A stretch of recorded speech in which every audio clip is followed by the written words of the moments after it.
rock stars! Happy to see your smiling faces.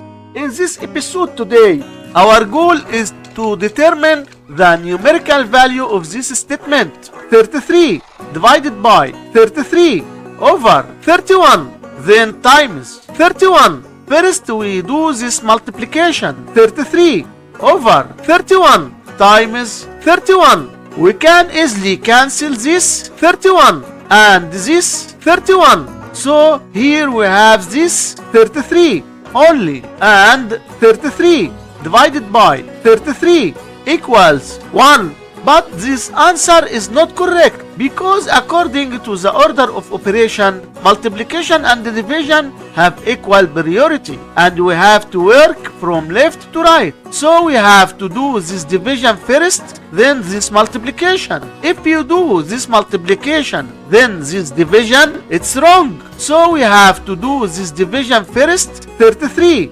divided by 33 over 31. To do this division, write down the 33, then change division to multiplication and flip this fraction to 31 over 33. And here again we have times 31. Now we have this new problem. First we do this multiplication. We can easily cancel this 33 and this 33, which gives 31. And here again we have times 31. So here we have this 31 times 31, which equals 961. And this is our final answer to this problem. Like, subscribe and share your favorite part of the video.